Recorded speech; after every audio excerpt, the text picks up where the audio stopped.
Ladies and gentlemen, on the line, I have Dr. Derek Colon. What up, brother? What up, brother? Can you hear me good? I hear you perfectly, man. Definitely appreciate you All joining the right. program. Man, thank you. Thank you for having me, bro. Yeah, most def. Yeah. Before we dive into the hip hop portion and talk about the Latinos' contribution to hip hop, I would just, like to get to know a little bit about where you came from. So let's take it all the way back, man, to the beginning. Tell everybody where you're hmm from. I am from the Bronx, New York, born in 1967, and lived in the Bronx until I was 12 years old. At 12, we moved upstate New York and kept going back and forth from upstate back to the Bronx, moved back to the Bronx in the 80s, and then, moved around, moved to Rhode Island, moved to, from Rhode Island, moved to Tampa, Florida, where I'm at right now. So, yeah, man, it's been a journey. It's been a journey. Okay. Well, yeah, those are some important years, man. The late 60s, early 70s, especially when it comes hmm to hip hop and the creation of hip hop. Many would say that's when it was really established, was the early 70s. What do you remember about the early hip hop? You know what I'm saying? When you started hearing about this thing, it probably wasn't called hip hop back then. It wasn't called hip hop, in fact. But what do you remember about this culture that just started taking over the streets? Well, I think what I remember most is, again, we're in the Bronx, and it is technically under the South Bronx. And what I remember the most is like when my moms would take me on, subway trips. We go on the train. We're visiting my sister. We're visiting my aunt in Manhattan, and I would just remember like the bombing, like the graffiti tags. This is the early 70s, right? So I'm seeing these trains just inside, just destroyed. And I remember that. And I kind of didn't know that what this really was. What was this thing happening with all this writing all over the walls and on the trains? And then I started to really be exposed to, some of the early breakbeats. Apache being one of them. I had Apache about 1975. It came out in 73. And somebody, please excuse me, somebody just donated it to me. In 75, I'm 8 years of age, right?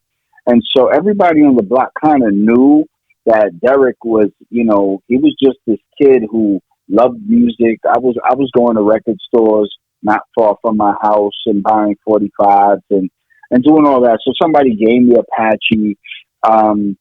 And I remember I would play that out of my window as a young 8-year-old kid, 9 years old, 10 years old. And I would start to hear these breaks, right? So, as time went on, you hear the different ones. And then I started to notice breaking. And that the first time I saw breaking was 1975, actually when it began, right? So breaking on the floor begins around late 74, closer to 75. And the reason I know this is because I have school pictures. And so in my school pictures, you remember the old school pictures where you would have the little plaque at the bottom and you'd be in the The top picture corner? with your class. Oh, yeah, yeah, yeah. Huh? You'd be in the picture and it would sort of say, 75, 76 school year in Bronx, New York.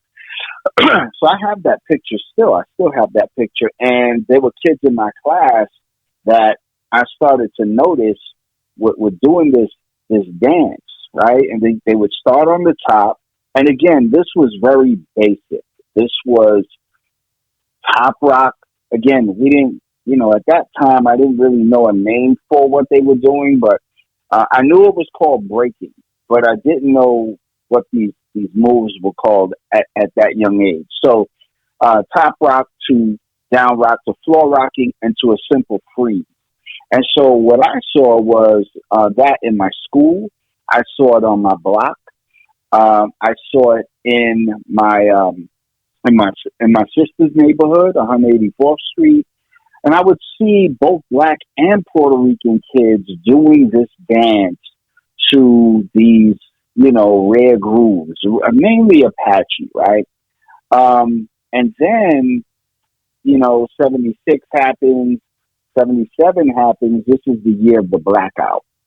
And the year of the blackout is when I start to notice something else. And it's this kind of talking, right? And so they're doing this early, what later came to be known as rapping. We called it MCing. And so they were doing like the early stuff, the dip, dip, dive, so socialize, you clean out your ears and you open your eyes. Yes, yes, y'all. You don't stop. That was the early stuff.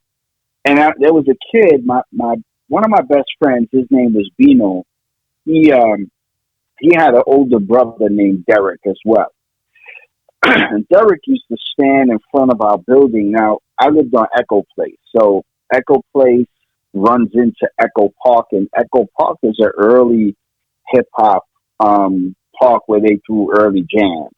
And so, anybody who knows, the South Bronx parks knows about Echo Park, Crotona Park, Echo Park, 63 Park, 23 Park, those are the parks. But so I used to play stickball in Echo Park. And so Derek used to have his JVC radio, and he would have these tapes, and it would be this stuff going, this rhyming.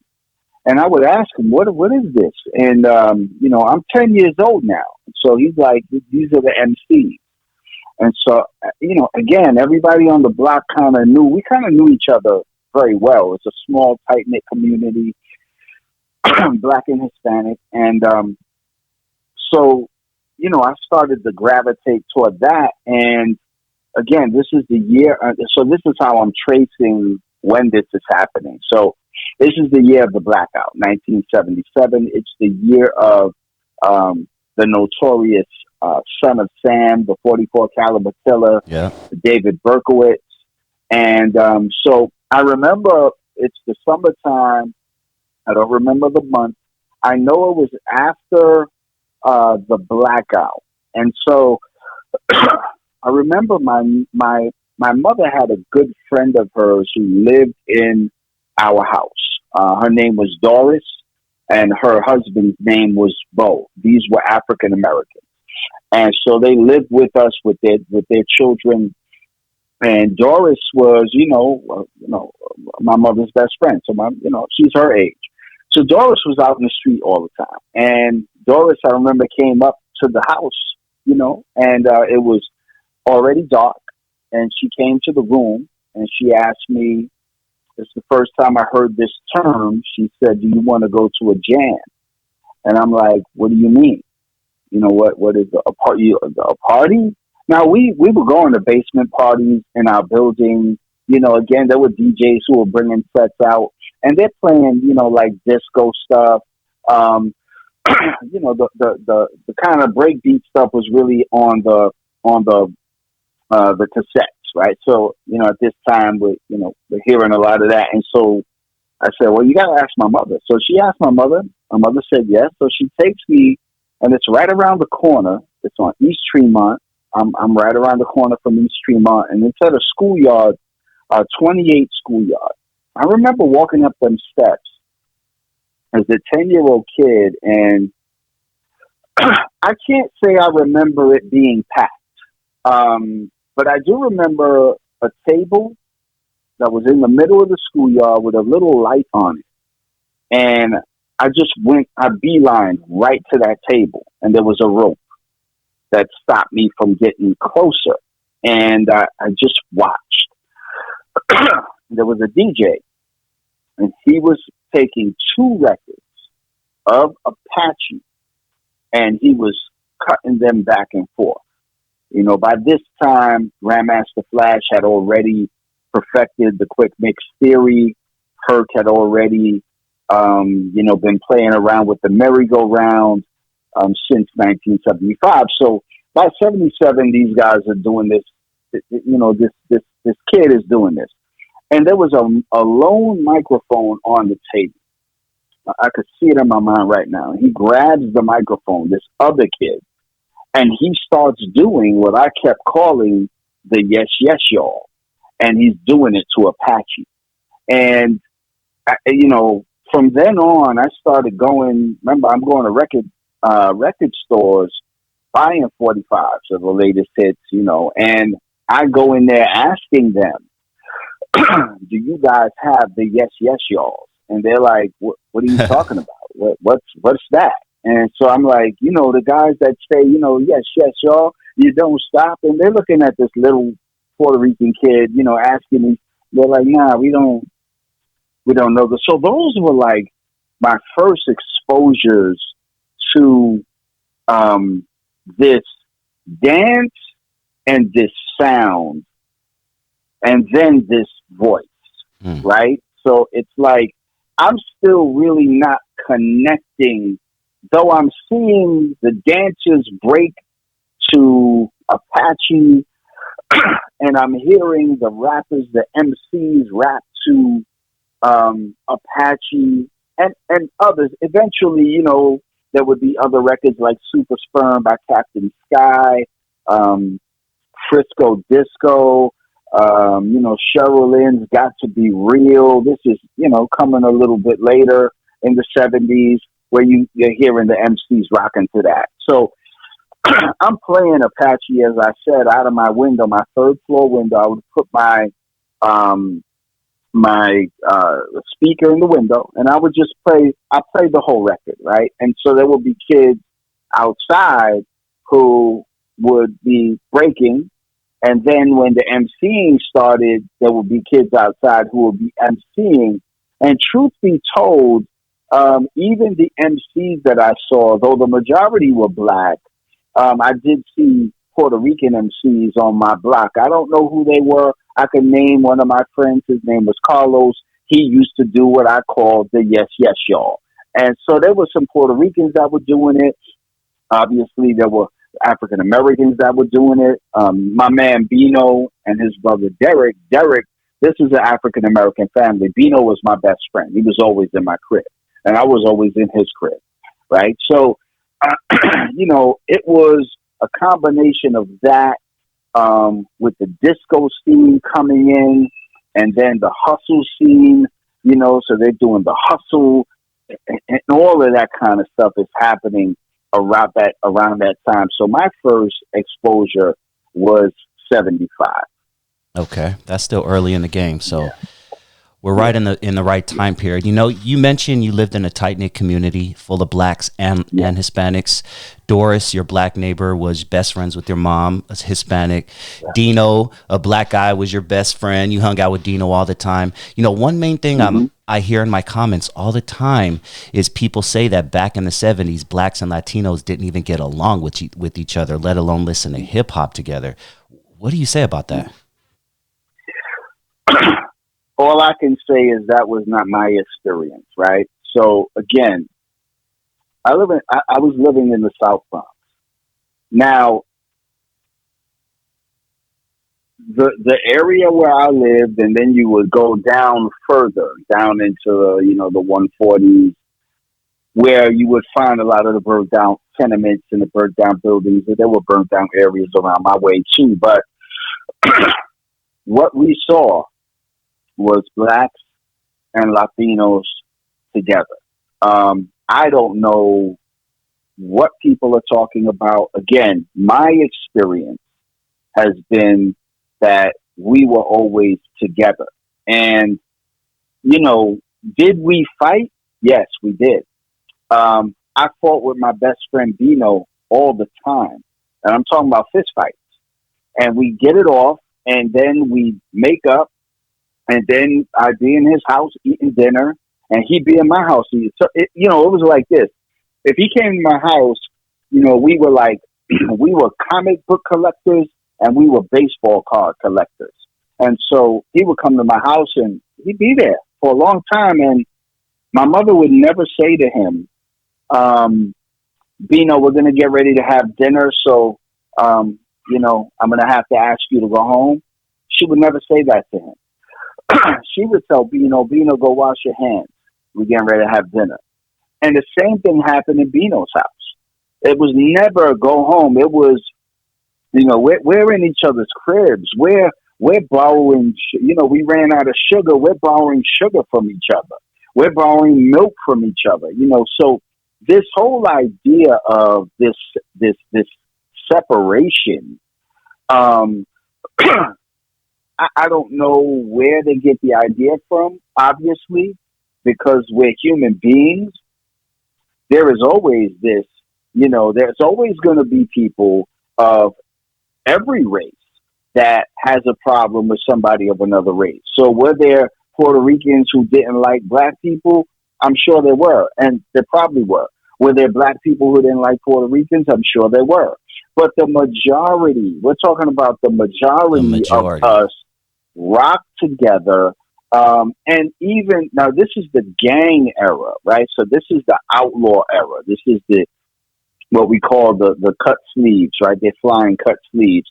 And this is, the savage skulls, the savage nomads, the black spades, the chingalings. These are the gangs. The majority of the gangs in the Bronx, in the South Bronx, were Puerto Ricans.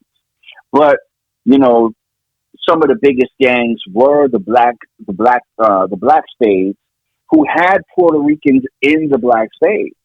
But you also had the savage skulls, and you had the savage nomads. Now, the savage nomads, the leader, the president of the savage nomads, was a black man, right? Well, a black kid. He was really Trinidadian. He was from Trinidad, but he considered himself black. But everybody under him, the savage nomads, were known as a Puerto Rican gang, right? And he rocked with Puerto Ricans, but the sister gang to the nomads were the savage skulls, and that was led by a Puerto Rican brother named Blackie. Now, Blackie was the president of the Skulls. So let's say Blackie might have went, he had to go away. He went to prison or whatever would happen. His next in command was somebody named Hollywood. Hollywood was African American. So this is what I'm saying. Even within the gangs, now were there times where the Spanish gangs had to fight with the black gang? Yeah. Were there times where the Spanish gangs fought with the Spanish gangs? Yeah. Were there times where the black gangs fought against the other black gangs? Yeah. Were there times where the Spanish and black gangs got together to fight against other Spanish and black gangs? Yes. See, so it was not this racial thing so much as it was territorial. But again, with some people, it was racial. But the majority, and anybody that knows New York City, anybody that knows the Bronx, and anybody that knows the South Bronx would definitely be able to testify. We rocked together. We played together. We fought together. We made babies together. I mean, it was, how many, African Americans were dating, Puerto Rican girls and making children with them, and then they're raised up, and it was like that. Now, here's what I would say. What I found funny as a young kid, I would always notice that, the black African Americans were dating African Americans, and Puerto Ricans were dating Puerto Ricans. But I would always see, like, the younger generation started to date each other. But it was always done on the low because of the parents. So if I were to say anything, I would say the parents were more likely to be like, that's not, like, stay away from that. That's not our kind. Like that. Sadly, that still happens today. But the kids all get along. But the a lot of parents are still stuck in their ways. But remember what I said. My mom's best friend was African American. So it wasn't across the board. It was certain families that, but, man, people who say this, and I see the comments, where they say, I'm from the Bronx and I was there in the '60s, and I don't know who these people are. Right? Anybody could get up in these comments and pretend to be anybody they want. We don't know who they are. They very well might have seen that. Now, if you're talking about Harlem, let me tell you a quick story. Please. My sister's African American. My mother married her father. Her father's African American from Harlem. I remember my sister. Her name is Nadine. Nadine came over and she said, "We're gonna go spend the weekend at my father's house." I said, "Cool, let's go." I'm a little kid. We get on the train, we go, we travel. I remember getting out of the train station and walking. And I started to look around because the only people I saw were African Americans, were Black Americans.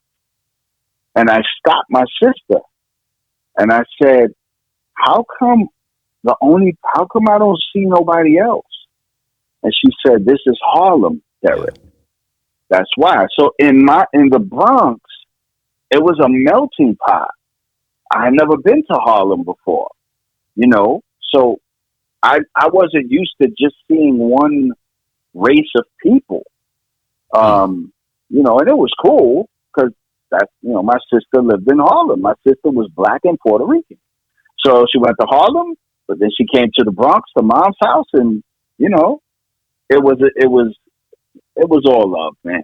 I don't know. People want to make it something that it wasn't. Yeah, and it's crazy, man, because all my life I've knew that Bronx was a melting pot. And sometime within the past few years, there's this new narrative now that Blacks and Latinos weren't hanging out together. It's crazy to me. But a lot of people in my comment section, going back to hip hop, another thing that gets mentioned a lot is that Puerto Ricans didn't even like hip hop music at that time. They were calling it jungle music. They weren't in support of it. Once again, that's not what I knew growing up, but you were there. And it sounds like you loved hip hop just as much as your neighbor who was Black. Right. Again, it wasn't called hip hop then. We're talking about those early breaks, those beats. When I heard the MCs. Yes, y'all. We call it yes, y'all. We'll call it the yes, y'all, right? So what they're referring to is the famous interview with DJ Charlie Chase, where Charlie Chase talks about his experience. And his experience is that he wanted to play this music. Now they're saying, well, he's talking specifically about Black music. Could be, but he's also talking specifically about the breaks, because he mentioned, I saw them playing these breaks, these sections of the record. I want to do that. So he said, and I quote, "Some of my friends gave me flack, and they said, why you playing that Jungle Bunny music?" Okay, we got to take things in context, right?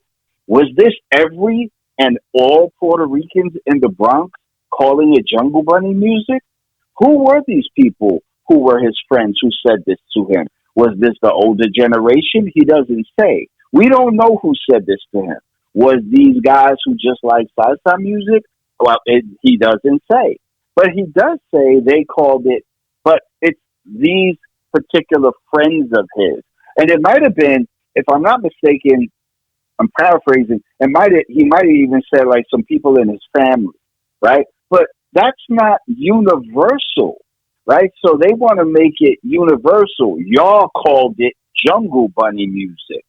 No, not all of us called it that. Just like, there were Black Americans that loved salsa music. They were dancing salsa in the streets, but were there certain Black Americans that were saying, derogatory things about that music? I'm sure there were, but it wasn't across the board, right? So no, that was not my experience when it came to the breaks that would become hip hop. Hip hop's term doesn't happen until the 80s. So, the word hip hop was used in the 70s, because obviously we heard it on Rapper's Delight, hip hop. So, but it being called hip hop culture, that doesn't happen until at least 81, 82 by specifically Africa Bambaataa. But no, I speak for myself. I never called it that. I never called it black music. I called it music. It was music to me, whether it was whoever I was buying. Remember, I'm buying 45s. So I had a plethora of different flavors in my crib, man. I was playing, again, Apache. Eventually, I'm playing Frisco Disco. I'm playing, anything that would have that. I'm playing Queen, We Will Rock You. But I'm also playing Queen, We Are the Champions. I'm also playing Kiss. I was a Kiss fan. I was buying Kiss albums. I was buying Elvis albums. I was buying Saturday Night Fever, the soundtrack, in '77 when that came out. So I had a plethora of different musical flavors. Me as a kid, that's what I liked. And obviously my mother liked salsa, but she also liked funk and soul, and she's playing that in the house. So for somebody to say, that the Puerto Ricans, called it Jungle Bunny, that's a gross overstatement to castigate all Puerto Ricans and have them saying that, right? And when we get into the documentary, as we will, we want to talk about, what was said, when it comes to Duke Ellington. And, we heard Ray Vega make mention of what the style of music was called during that time. But let's not jump ahead. But yeah, no, I definitely didn't feel that way about the music. Okay. Let's talk about the documentary. And if it's okay, we're going to go a little bit longer because this is a good conversation. And if you have the time, I have the time. Absolutely. At least another 20 minutes. That would be dope. Okay, yeah, cool. Yeah, perfect. Beautiful, beautiful. Cool. All right. Yeah. So let's talk about the documentary. Give us, a brief historical breakdown, no pun intended, of the history of Latinos' contribution to hip hop, even going back before the 70s with jazz and all of that stuff. Yeah, I think, the documentary paints a beautiful picture of showing our involvement in music since the early 1900s. And so, we paint that picture by obviously going way back to Africa, from Africa to the Caribbean through the slave trade and the Africans being brought to these Caribbean islands. And, this whole this infusion of musical styles. And then we get to the 1900s and we have, the ragtime bands, James Reese Europe, Fletcher Henderson, Duke Ellington. And these bands have, they're going recruiting Puerto Rican musicians. So like, Fletcher Henderson has, what is his name? Rafael Hernandez, Rafael Hernandez is a trombone player. These are Puerto Ricans who are playing brass instruments.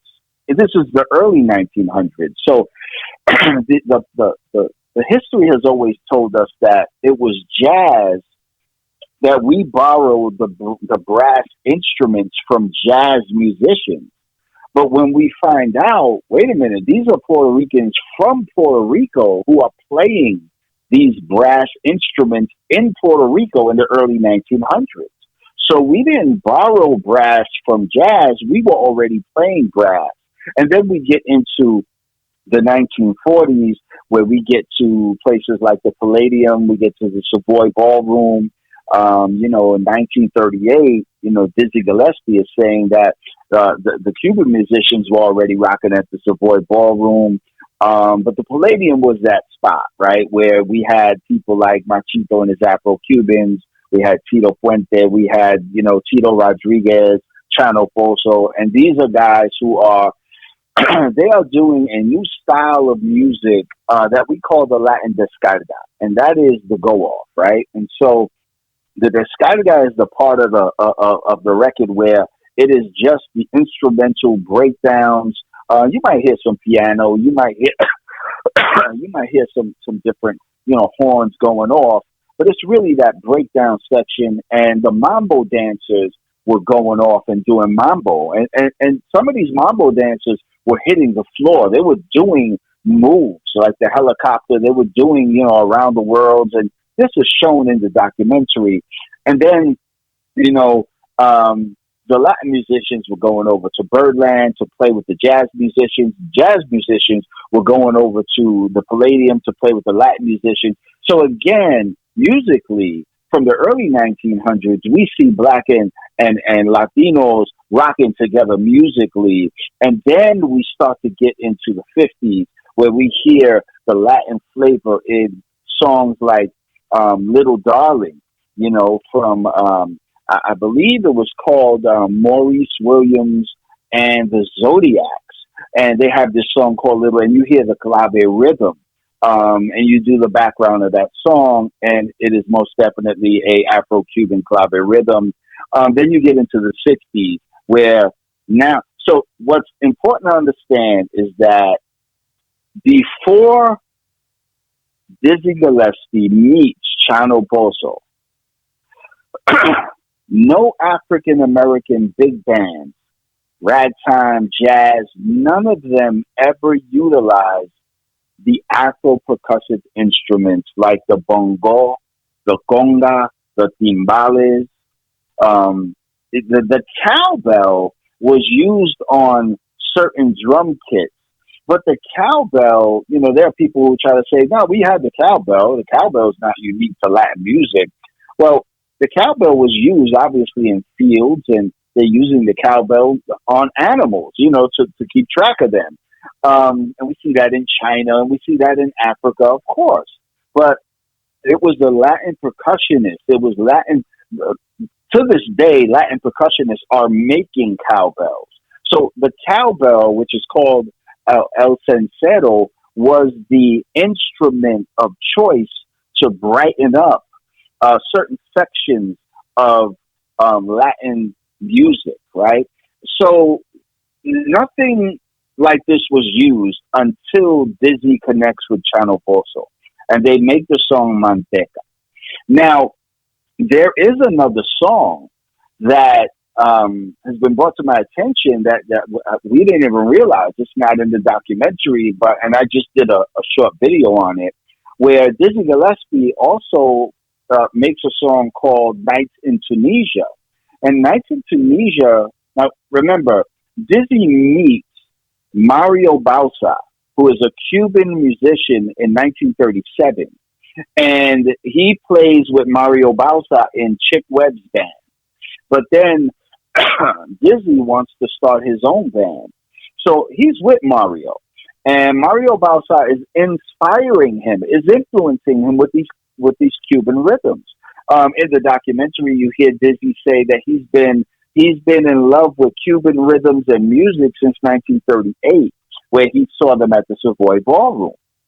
So now we got this record called Night in Tunisia, which was written in 1942. This is before Manteca, but there's no percussion in this in Nights in Tunisia. There is a bass line that in 1944. Now, by the way, many people have done the covers of Nights in Tunisia. So 1944, Sarah Vaughan does a version of Nights. She's the first time it's recorded in 1944 by her and Dizzy Gillespie. Now, when you listen to that, it is the typical jazz riffs, right? The doom, doom, doom, doom, doom, typical, real slow. 1946, Dizzy does a version, and he puts in this flavor with this bass line that reminds me of Manteca, right? So it's after Manteca that we start to hear these rhythms with these with this music, and then we get into the 60s with funk and the funk musicians. So we got the 50s musicians who want to incorporate that sound. We got the 60s musicians, the funk musicians who now want to incorporate the the conga rhythms, right? Obviously, the the the the drum comes from Africa, but as we pointed out in the documentary, there's a difference between the African drum, which is the djembe, the bata drum, the ngoma drum, and the drums in the Caribbean, which was the conga drum, which was created in Cuba. Definitely an iteration of the African drum. It's all inspired. We're all connected. But when we start to see these rhythms that are being played in these funk bands, these guys are inspired by people like Tito Puente, by people like Machito and his Afro Cubans. They're inspired by that. And we hear Jimmy Castor, one of the greatest B-boy anthems ever, It's Just Begun, tell us that he was inspired. He played with Tito Puente in those early years. And so all of that the way that they play the cowbells, the way that they play the congas, the way that they play the bongo, it's all inspired by the Afro-Cuban, Afro-Caribbean sounds that would eventually, now we get to the 70s, and we definitely hear it in the 70s, we hear it in disco, but then we get to the first iteration of rap records. We hear it in Rapper's Delight. We hear it on the first rap record on the Enjoy label, 1979, Rapping and Rocking the House. In fact, the conga player on that song with the funky 4+1 more is Silos Congas. And he tells his story in the documentary. He's playing those conga rhythms with Pumpkin. And Pumpkin is Panamanian and Costa Rican. And so we see it in songs like Super Rapping by Grandmaster Flash and the Furious Five. This is still 79, 80. We see it in the Treacherous Three. We see it in the Love Rap by Spoonie G. All of these records have these percussive breakdowns with timbales and bongos and congas. That's not by accident. They wanted to recreate what the original breaks had. And when we listen to the original breaks, we listen to Bongo Rock Apache. That is a Caribbean brother who is playing the congas on Apache. When we listen to Super Sperm, we hear the side of the timbale, which is called the cascara or the shell. He's playing the cascara in a Latin style. When we hear Jam on the Groove by Ralph McDonald, that you hear that Latin flavor. When we hear Yellow Sunshine, when we hear It's Just Begun, when we hear Jam on Catch the Groove, Catch a Groove. Well, I mean, any of the traditional B-boy anthems, you are going to hear the Latin flavors. Now, what we are not saying, I want to make this clear, Dusty, that what we are not saying is that these records are Latin records. We're saying the segments of the breaks that the hip-hop DJs would eventually start to take contained the funk and the Latin go-offs. There's no doubt about it. And you can't listen to that and tell me you don't hear that. And the question is, why the Latin go-offs? Why not jazz go-offs? Why not blues go-offs? Because there was something about the Latin go-offs coupled with that funk, that playing, that James Brown, that Stubblefield playing on the one, that just made the B-boys want to get loose. It was the combination, it was the marriage of these two sounds that have been married that finally come into hip-hop now. And now it's a totally different thing. So for somebody to say, nah, Puerto Rico, yeah, we made music together all this time, but then we get to hip hop, and nah, we didn't do this together, is absolutely absurd. Yeah. Man, thank you so much. One last question, and then we'll wrap it up. No pun intended. Absolutely. A lot of people in my comment section like to reference Tariq Nasheed's documentary, Microphone Check, which I think is a pretty well put together documentary as well. Shout out to him. Have you watched that specific documentary, and what are your thoughts on it? Yes, I watched it. I will be the first to admit it was well done. It looked amazing. Obviously, the information was very one-sided. Now, some would say, well, I could say that about the Latin breakdown. The difference being is that in the Latin breakdown, we are definitely saying that this was done together as a cooperative effort. African Americans, Latinos, mainly New Yorkers, and Caribbeans. His documentary is definitely one-sided, as it is only done, and every element was created and spearheaded and codified by foundational Black Americans only. That's just not historically accurate at all. And so when he claims that, well, we have the pioneers, my question is, do you really have the pioneers? Because what is a pioneer? What is a creator? A pioneer is somebody who does something that they are trailblazers. They are people who've done something that was never done before. So when we think about those people, we don't think about Grandmaster Caz, though he is a hip hop icon, but he did what other people were doing. We don't think about Lord Jamar. Many of the people in there were a handful that did maybe Coke La Rock, maybe Hollywood, maybe Sha Rock, maybe Debbie D, because they're both battling in the documentary about who's the first female MC. But I noticed they didn't include, and I've heard him say, we tried, but we couldn't get it. Okay, I'll give you the benefit of the doubt. But when we talk about a pioneer, a creator, we're talking about Kool Herc. We're talking about Grandmaster Flash. We're talking about Charlie Chase. We're talking about the B-Boys, like Batch and the Bronx Boys, like Star Child The Rock, like the Zulu Kings.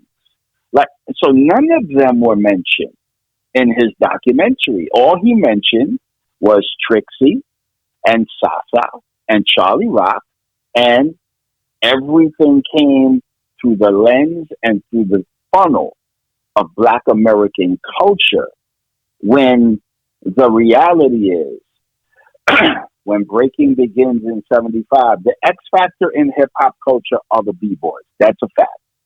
And Charlie Rock will say that, and many B-Boys have said that. It is the breaks and the B-Boys. That was the bread and butter of the culture at its inception. But when you look at people like, when people start going to the floor, again, yes, you have the Blacks and Puerto Ricans.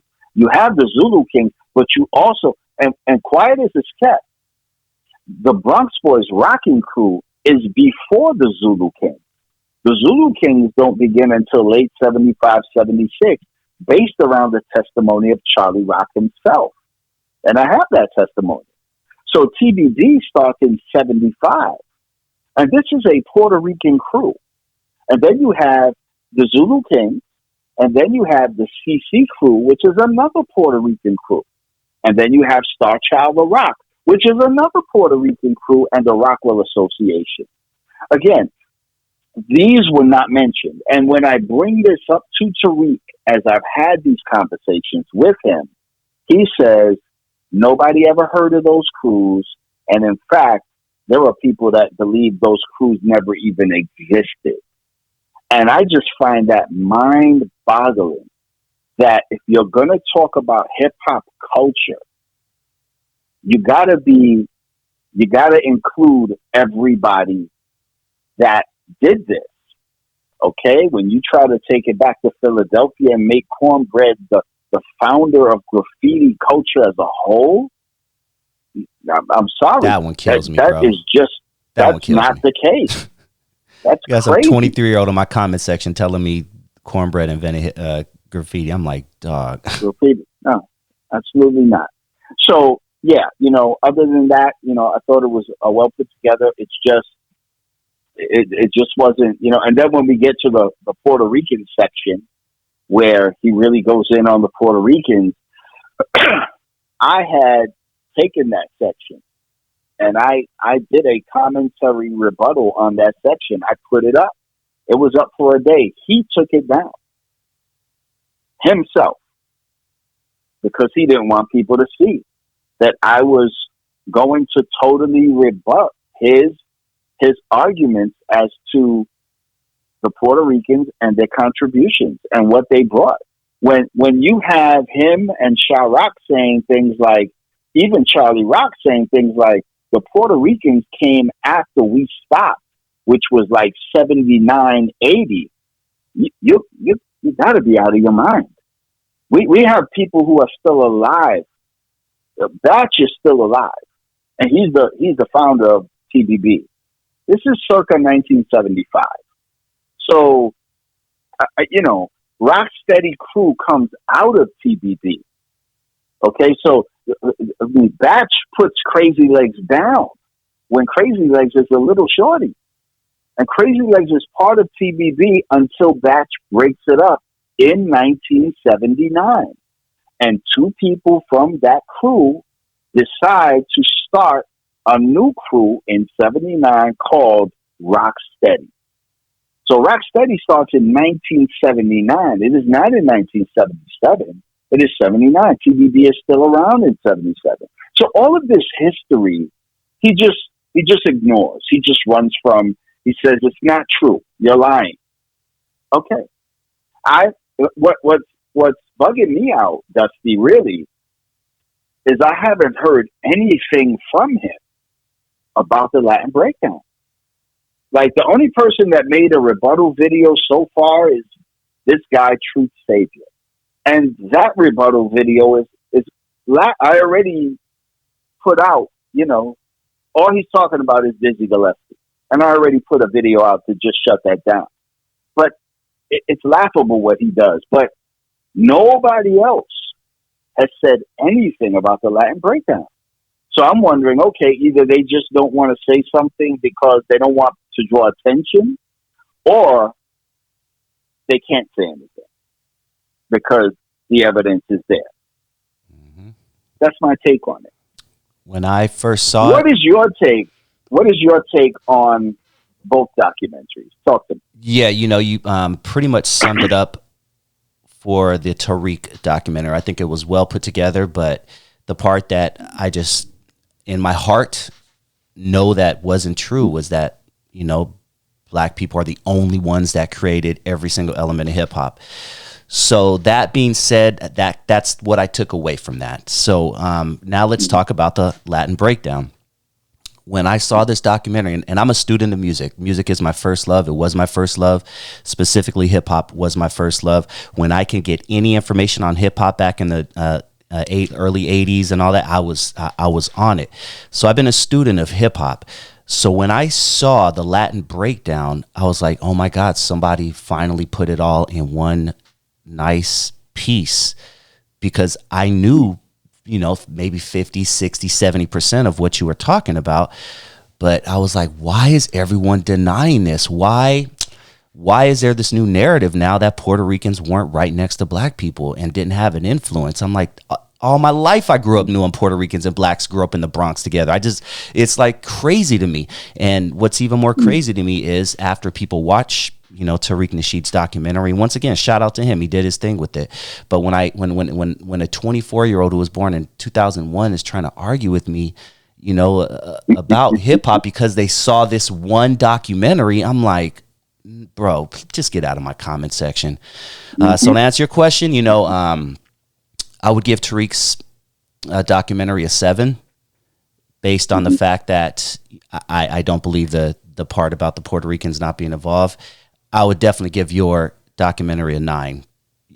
I think it's much more accurate from a music standpoint, and it just makes a lot of sense that you guys were there along the way, going way back before the 70s. So that's my take on it, man. But I want to encourage everybody out there to go to your channel. And I know is the video still hidden because of YouTube weirdness? So yeah, let's talk a little bit about that real quick. So it was so we got a kind of a copyright claim on there's a number, probably about 8 songs. We did an appeal. Some of them are still in appeal. The ones that we got back, they still are holding their claim and they're not budging. But what I did was I removed it. I took it from unlisted and I said, let me just try something. And I put it back on public. And so far, nobody has gotten that message again. So until they come back and say, hey, we're going to take it down because, you're using 3 seconds of a song. Until that happens, I'm going to leave it where it is. If that should happen, then we're going to go in. We're going to re-edit those sections with those songs. And we just gotta do what's right. We're not making money off of this, so we're not really sure what the big deal is. But I want to respect people's, no excuse. I want to respect people's, their work. And, we just didn't, we didn't clear this, but because of the Fair Use Act, we thought it would be okay because this entire documentary is educational. But, it is what it is. And if we have to go back in and, just take out, and it was just certain songs that, we would just either try to redo or just put something else there. It doesn't really take away from the documentary as a whole. It's just these certain little real short sections. So we're going to cross that bridge when we get to it. But, man, look, I praise God, bro. It's almost at 11,000 views in a little over a week. And it's going up all the time. And I just encourage people, I believe it'll stay up. Let's see what happens. But if it doesn't, will I be discouraged a little bit? Absolutely. Because, that's 11,000 people watched it that now I got to go and finagle and then try to, do it again. But everything happens for a reason, and who knows if I have to go back in and we tweak some stuff and we'll make it even better, So yeah, it is what it is. But yeah. Yeah, nice. Well, I'm gonna put the link in the description, and if it changes in the future, I'll change the link as well. But go in the description if you want to check out the Latin Breakdown by Dr. Derek Colon. Doc, tell everybody where they can find you. Yeah, so I'm on, obviously, YouTube. The channel is Hip Hop History, Origins, and Elements. I also have my other channel on YouTube called Urban Exegesis. That's spelled Urban, URBAN. Exegesis is a little complicated, but it's EXEGESIS. That's my other channel. You can find me on, let me just make sure I'm giving people the correct information when it comes to my Instagram. So my Instagram is Dr. Derek Colon, DRDERRICKCOLON. And then my Facebook is also Urban Exegesis. And I just did something with TikTok, and let me give them the address on that. And that is Dr. Derek Colon on TikTok. So, yeah, those are the places they can find me. And if you could, somewhere in the description, just grab those links and pop them in there just to make it easier for people to just navigate. I will do that for sure. Yeah. So everybody look in the description, and I'll make sure you can stay in contact with Dr. Derek Colon. Hey, thank you again, man. I really appreciate your time, and I look forward to staying in touch with you, bro. All right, man. I appreciate this, bro. Thank you so much, and we'll be in touch. Most def. Peace, dude. All right. Peace. Good stuff.